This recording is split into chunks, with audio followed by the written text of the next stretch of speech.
Hi, I'm John. And I'm Jeff. And welcome back to Love and Other Investments. Jeff, a few weeks ago, we did an episode on inflation. Yes. And we kind of talked about how people's budgets were getting blown up and then how they could kind of sense it and was causing potentially some stress and potentially causing some stress because if both parties were spending what they had been spending in the past and there wasn't now enough money to go around, it was creating some problems.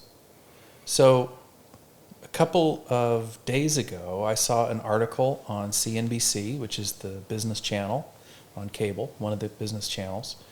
And they had an article on their website that was talking about how Americans right now are kind of racking up some credit card debt. And I've seen quite a bit of evidence of this in the Consumer Report numbers recently. Yeah. That household consumer debt is climbing, and it's climbing very fast. Yeah, when you said this to me the other day, I was surprised because I thought that we were, partly related to the pandemic, we were at a spot as a country where our debt, credit card debt, was the lowest it had ever been in a long time. That is correct. So tell us what happened. So, quick story. Before the pandemic, life was pretty good. Wages weren't going up a ton, but inflation was very low. And people had kind of gotten into a pattern of dealing with very low interest rates, in other words, low mortgage rates. A lot of people had mortgage rates of 2.5%, 3%, which was helping their budget. There was a freeze on student loan debt that came because of the pandemic, which helped people's budgets. Sure. There was, low interest rates in general. If you bought a new car, a lot of the companies were offering 0% for 60 months. Oh, it's crazy, isn't it? We have come fully out of the 2008 market crash, where a lot of people went through foreclosures. And, of course, the reason for a lot of those foreclosures, while certainly not everybody's reason, but there were a lot of people who had taken out second mortgages, and that compounded the problems that went along with the job losses. People didn't have a lot of equity in their home, and when the price dropped, the homes weren't worth what they were paying the mortgages on. Yeah. So we've come through that, and a lot of people have kind of recovered from that financial hardship. Said, hey, I'm not letting that happen again. We're going to put money down on the next house, and we're going to make substantial payments. A lot of people moved with these lower interest rates to shorter term mortgages like 15 years, and we're really adding equity. And they're seeing the equity go up in their home because they're paying the mortgage down, and they're seeing the equity go up in their home because home prices have gone up. Yeah. And so there really hasn't been a big reason to be accruing credit card debt. The economy's made it easy to not incur credit card debt.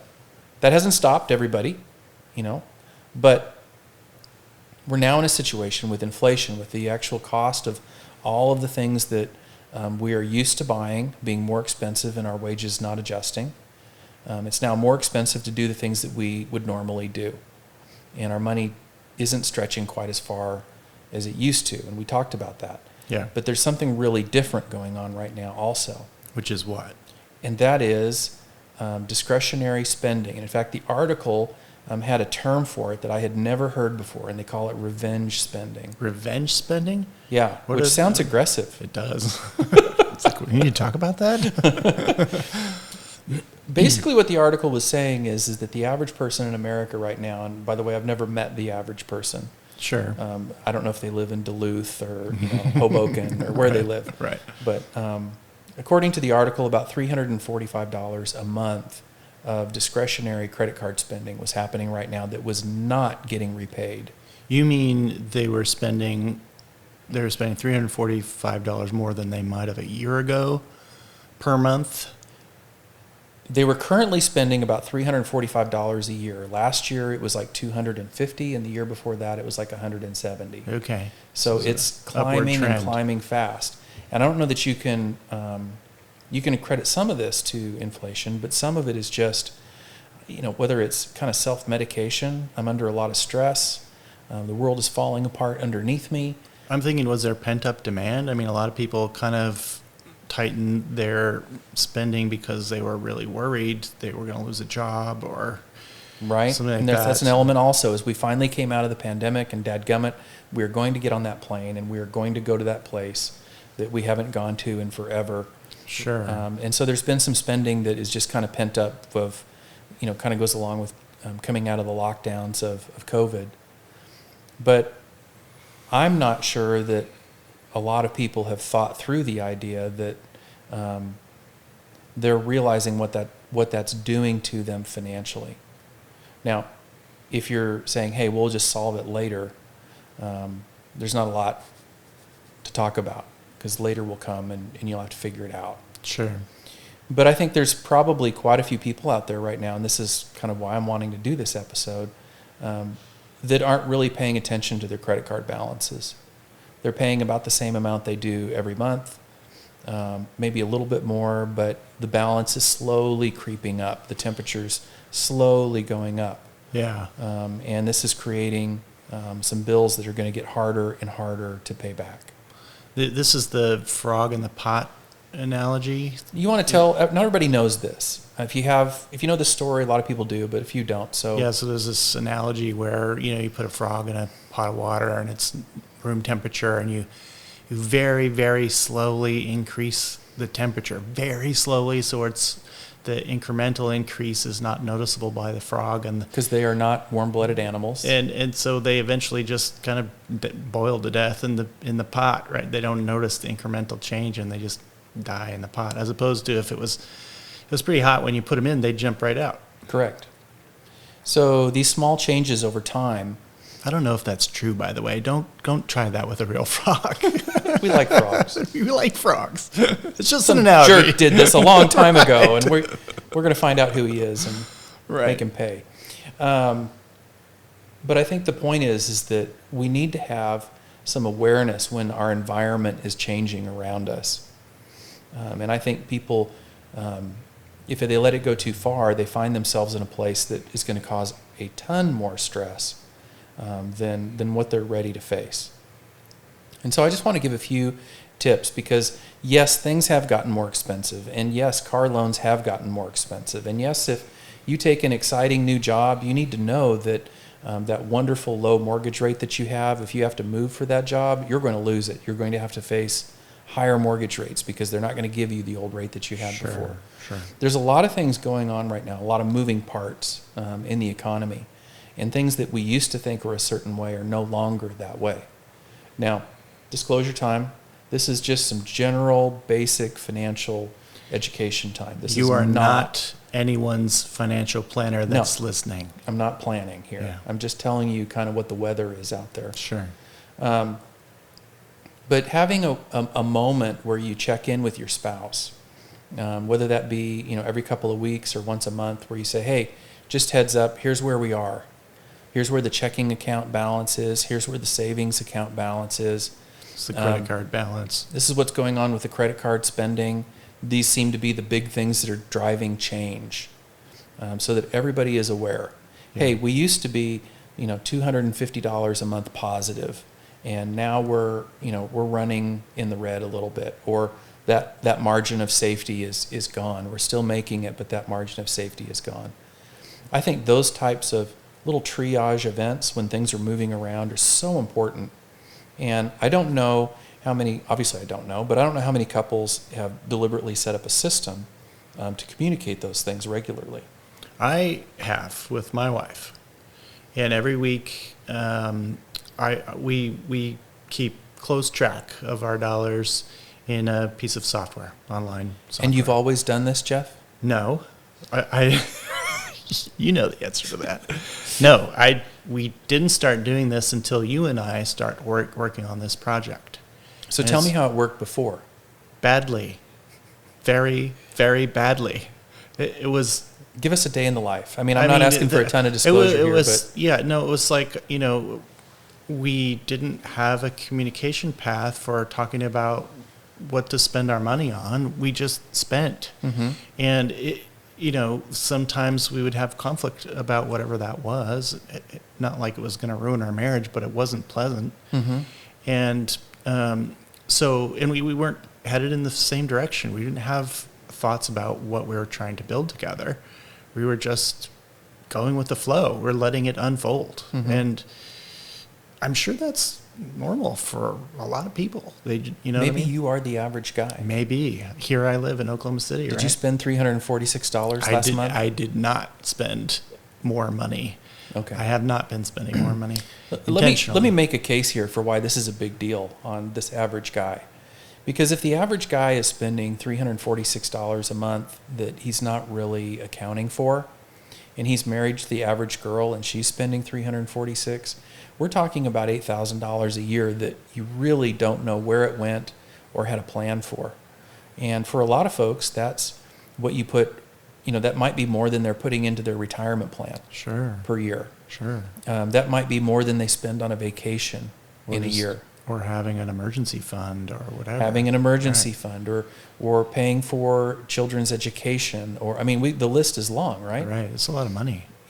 $8,000 of, financial horsepower of resources is a lot. Yeah. And I want to say another thing, and that is that this is not a discussion for people who have lower incomes. I can't tell you the number of people that I have worked with over the years that have very high incomes that were blowing their budgets up. Yeah, the phenomenon is that you read in the article was an average, right? Mm-hmm. But certainly there were people who were spending quite a lot more than that. Right. And so this is relative to your budget size, right? Like if you make X amount of dollars, it's relative to the X, whatever that number is. I think we all kind of get entitled to a certain amount of frivolity. What's the word I'm looking frivolity, for? yeah. Yeah, where you just say, you know what, we've worked hard, we have this stuff, and if I want to blow X on A, B, and C, it doesn't matter. Doesn't matter, and my spouse does it too, and we're all fine with it. In the last 2 years, I've been holding back on these expenditures, so now I'm okay to do it. Yeah, and now we're in a situation where the groundwork, the foundation under all of those types of things has changed. What we're paying for food, what we're paying for gas, what we're paying for medical costs, what we're paying for airline tickets, what we're paying for all of these things is changing. Sure. And if the base expenses has come up and now all of a sudden you're saying, hey, we're going into the red if you are, and you need to know if you are, if we're going into the red every month, you need to know that that's happened. Right. I think, little self-disclosure here, one of the things that I find most annoying in others, which is probably what I find annoying in myself, is entitlement. Yeah. This sense of, well, hey, I work hard. I deserve it. I deserve it. We've done well. We can do X, Y, and Z. And the truth is none of us are entitled to being successful every month. Yeah. None of us are entitled to excess. Yeah. And we all have to be accountable at some level to ourselves and to our plans and to our spouse. Sure. and to the future, because the future is coming. Yeah. So, I saw that article and I thought, if a couple of our listeners, were in a situation where they go, you know what, we really haven't been paying attention to what's going on with our credit card balances. We really haven't paid attention to, how inflation has changed the fabric of our expense structure. This would be a really good time with so many moving parts to get back in there and take a look and see how all this change that has happened in the last 2 years is really starting to affect the day-to-day. One of the big things you and I talk about is the idea that we should have a shared set of values with our partner that's co-created and that we're working toward together. We're pulling on the same rope together for that. And I think that's a cure to this kind of a dilemma, because I know for me and my wife, I think about what it is that I'm going to be spending relative to those values. And that does help me decide whether or not something, if I'm using discretionary dollars on something, that I wouldn't normally, whether or not I want to do that. It helps me personally, I don't know for everyone, but for me personally, decide, is this the right thing to be spending my dollars on.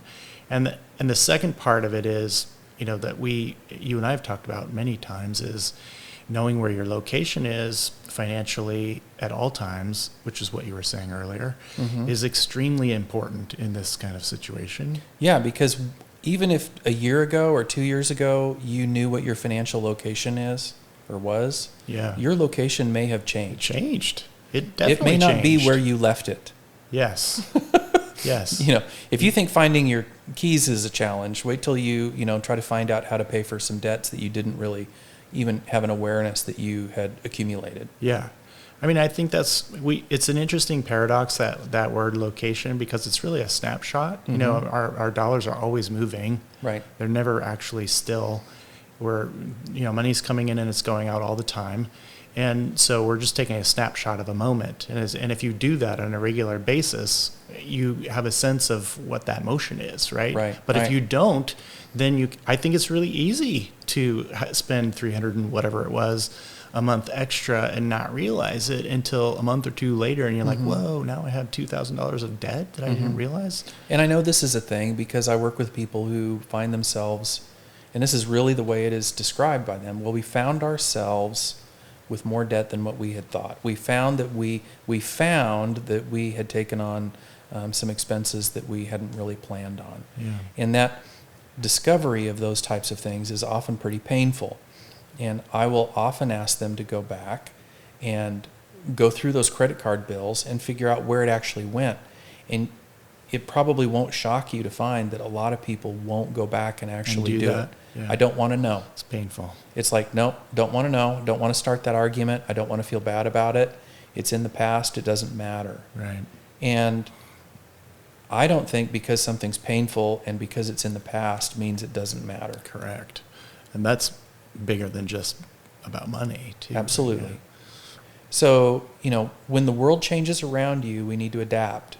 And finding out where we are and having a clear sense of what's changing around us is some of the best defense that we can play. Sure. And you got to play defense before you get to go on offense in this situation. I just think that's really, really helpful to think that way. Yeah. So give it a look, figure out where you're at. Has something changed? Has a lot of things changed? And if so, have some conversations with your spouse about, where is this going? Is this mean that our values have changed? Or does this mean that we haven't been paying as close attention to them as maybe we should have? All right. Another good job. All right, thanks. See you next time. Yep.